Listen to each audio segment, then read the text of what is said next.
आज सीतापुर डायरीज के माध्यम से आप देख सकते हैं हम चर्चा कर रहे हैं एक छात्र से जिनका नाम बाल गोविंद मिश्रा है।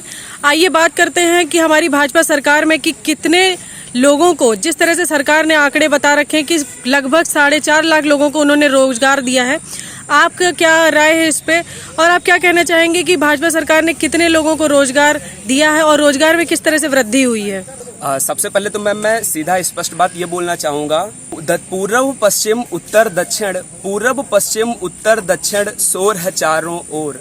कहते हैं हमारे देश में बेरोजगारी ने चारों तरफ किया विस्फोट। मैम आज मैं आपके न्यूज़ चैनल के माध्यम से सभी जनमानस को बताना चाहूँगा और हमारे सभी भाजपा के नेता या फिर किसी अन्य पार्टी के नेता हूँ सभी को बताना चाहूँगा कि पिछले 4.5 वर्षों में हमारी भाजपा सरकार ने सिर्फ और सिर्फ कलम कागज लेकर के सिर्फ और सिर्फ एक कागज पे लिख के दिया होगा कि मैंने 4.5 लाख लोगों को रोजगार दिया है। अगर 4.5 लाख लोगों को रोजगार मिला है तो आप मुझे दिखाइए किस जगह पर उन्होंने कहां पर कितनी और किस लिए नियुक्तियां की हैं, क्योंकि हमें जहां तक दिख रहा है कि सूक्ष्म नौकरियां कुछ लोगों को ही प्रोवाइड की गई हैं, बल्कि अन्य लोग ऐसे हैं जो वहां पर जाते हैं लेकिन बाद में उनको कोई सहानुभूति नहीं मिल रही है। लोगों के मन में सिर्फ और सिर्फ इतना है कि भारतीय जनता पार्टी के सदस्य सिर्फ और सिर्फ इतना कहते हैं कि उनको रोजगार दिया जा रहा है, भारतीय जनता पार्टी रोजगार मुहैया करा रही है, लेकिन हमें कहीं नहीं दिख रहा है या फिर आम जनमानस कोई भी नहीं देख रहा है कि कितना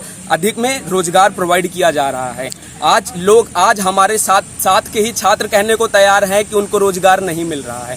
न जाने कितने युवा ऐसे हैं जो रोजगार ना मिलने के कारण आत्मदाह करने को मजबूर हैं। कोरोना आया था, कोरोना से लेकर के आज की तारीख में मैम हम सभी देख सकते हैं कि न जाने कितने लोगों की रोजगार जो कर रहे थे उनका रोजगार छीन लिया गया है। उनका रोजगार किसी कारणवश आपदा के कारण रोजगार छिन गया है। अब उनके पास ऐसा कोई रोजगार नहीं है जिसकी वजह से वो कुछ रोजगार कर सकें। छात्र आज के समय में क्या है कि MA किए हुआ है, BA किए हुआ लेकिन फिर भी वो रिक्शा चलाने पे मजबूर हैं, पकौड़े बेचने के लिए मजबूर हैं। क्या करें, क्योंकि उनको भी अपने घर की रोजी रोटियां चलानी है। बाल गोविंद जी, आप अभी किस चीज़ की तैयारी कर रहे हैं? मैम मैं बीटेक कंप्यूटर साइंस ब्रांच का स्टूडेंट हूँ। First time I have completed my graduation and now दोबारा से मैं फिर से ग्रेजुएशन कर रहा हूँ, डबल ग्रेजुएशन कर रहा हूँ। आकाश, आज हम बात कर रहे हैं भाजपा सरकार में होने वाली बेरोजगारी और महंगाई के आतंक के बारे में। लोगों का कहना है कि विकास तो, भाजपा सरकार के दावे हैं कि विकास तो हो रहा है लेकिन किसी भी तरह का विकास हमें दिख नहीं रहा है। ऐसा क्यों कहते हैं लोग?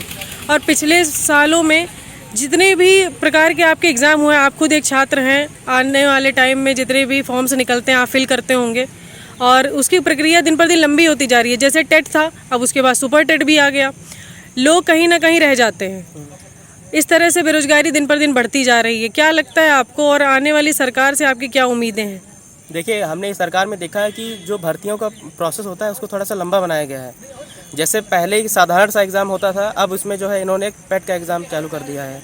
और 2019 में एक फॉर्म आया था रेलवे ग्रुप डी का, अभी लगभग 3 साल पूरे होने वाले हैं, उस फॉर्म का भी कुछ अता पता नहीं चल रहा है। साथ ही हमारे 2017 से जो हमारे उत्तर प्रदेश है, यहाँ पे UP-SSC है, वहाँ से एग्ज़ाम कराए जाते हैं, तो उसकी प्रक्रिया भी बहुत सुस्त है। वहाँ से लगभग इन 4 सालों में कोई भी फॉर्म लगभग नहीं दिखाई दिया हमको। अभी एक फॉर्म आया था पेट का, और पहले क्या होता था, जनरली लेखपाल और जो है चकबंदी अधिकारी वगैरह ऐसे ही डायरेक्ट बन जाते थे, लेकिन अब एक और एग्ज़ाम ला दिया इन्होंने पेट। पहले हम उसे पास करें, फिर उसके बाद हम और एग्ज़ाम पास करें। तो देखा है हमने कि इस जो भर्तियों की प्रक्रिया है उसको लंबा बनाया गया है सरकार में। सरकार से क्या उम्मीद करते हैं आने वाली सरकार ने, और भाजपा के समर्थन में आप क्या कहना चाहते हैं कि इस सरकार के आने से क्या क्या बदलाव हुए हैं हमारे प्रदेश में और देश में? देखिए, भाजपा के आने से थोड़ा हमारे इंडिया को डिजिटल तो हुआ है, ये तो हम मानते हैं, लेकिन कभी कभी इसका नुकसान भी बहुत ज़्यादा हो जाता है। जैसे अभी कुछ दिन पहले हमारे शहर में नेट बंद कर दिए गए थे, बच्चों को स्कॉलरशिप के फॉर्म फिल करने थे, कुछ फॉर्म और फिल करने थे, वो सब बंद हो गए थे। बैंकों को कोई भी काम नहीं हो पा रहा था। इस तरीके से डिजिटल इंडिया का जितना फ़ायदा है उतना नुकसान भी है। आने वाली सरकार से किस तरह की उम्मीदें रखते हैं? आने वाली सरकार से हमारी बस यही उम्मीदें हैं कि जो है बच्चों को अधिक से अधिक रोज़गार जो है उपलब्ध करवाएं, क्योंकि बिना रोज़गार के कुछ भी नहीं हो पा रहा है। और सबसे बड़ा मुद्दा देश का यही है, बढ़ती महंगाई, घटते रोज़गार। राजीव गुप्ता जी, आप एक व्यापारी हैं जहां तक कि हमको सूचना मिली है।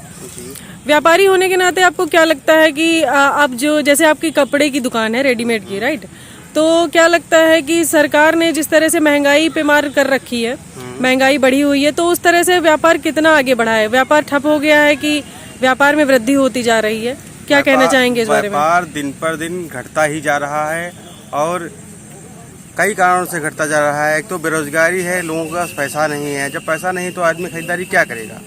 और उसके अतिरिक्त ये भी है कि पहले से अब बहुत ही ज़्यादा चुनौतियां हो गई। पहले ऑनलाइन शॉपिंग का ऑप्शन नहीं था, बड़े बड़े मॉल नहीं खुले थे, छोटी छोटी दुकानों पर काम होते थे, बहुत से लोगों को रोज़गार मिलता था। अब रोज़गार के नाम पर 5-6 हज़ार रुपये पर लोगों को नौकरी दी जा रही है, जो कि नए युवाओं के जिसे 18 से 35 साल के बीच के व्यक्ति होते हैं, उनकी पूरी जवानी समझ लीजिए 7-8 हज़ार में ही निपटा देते हैं। हाँ। उसके बाद उसका बचता क्या है?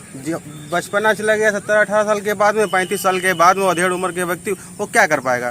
कुछ नहीं मिल पाता है। समझ लीजिए सारी जवानी की जो कमाई होती है वो ऐसे ही चली जाती है। क्योंकि 5-6 हज़ार में कुछ भी नहीं हो होना नहीं है। और सरकार कह रही है कि मैं रोजगार दे रहा हूँ। क्या आपको लगता है कि आपकी दुकान पे भी ऐसे या बाजार में ऐसे आपने कई लोगों को, बच्चों को देखा है जो कि पढ़ाई कर रहे थे, उन्होंने निराश होकर अपनी पढ़ाई को छोड़ दिया और छोटी छोटी नौकरियों में लग गए? बहुत से ऐसी युवा हैं, गिनती नहीं है। आप मार्केट में निकल कर आइए, देखिए, आपको मैं 50 हज़ार ऐसे लोगों को दिखा दूंगा जिसकी गिनती नहीं। और जो बस 5,000, 6,000, 10,000 में काम कर रहे हैं, अब 18 से 35 की उम्र के लोग हैं।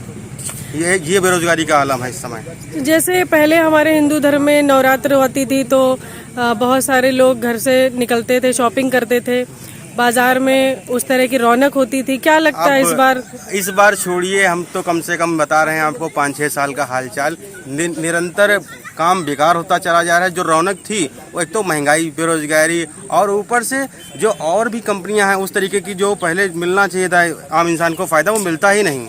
जीएसटी से आपको क्या लगता है, कितना आप जीएसटी को समर्थन करते हैं? जीएसटी ठीक है छोटे लोगों के लिए, छोटे दुकानदारों के लिए जीएसटी कितनी लाभ? जीएसटी में कई प्रकार की समस्या है। पहले नगद माल लेते थे, वहाँ से डायरेक्ट माल आ जाता था, उसमें किसी प्रकार की कोई समस्या नहीं होती थी। यहाँ से पर्चा भरते थे और माल क्लियर हो जाता था। अब ई-वे बिल लगाना पड़ता है नंबर 1 माल लेने के लिए, उसके बाद में उसको क्लियर करना पड़ता है, उसकी तामझाम रखना पड़ता है, वकील को समझना पड़ता है।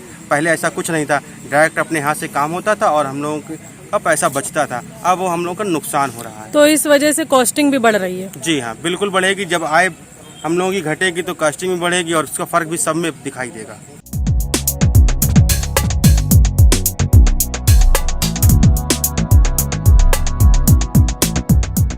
अगर आप इसी तरह की खबरों से रहना चाहते हैं अपडेट, तो सीतापुर डायरीज को YouTube पर सब्सक्राइब करें और जुड़े रहने के लिए बेल आइकन को दबाएं। धन्यवाद।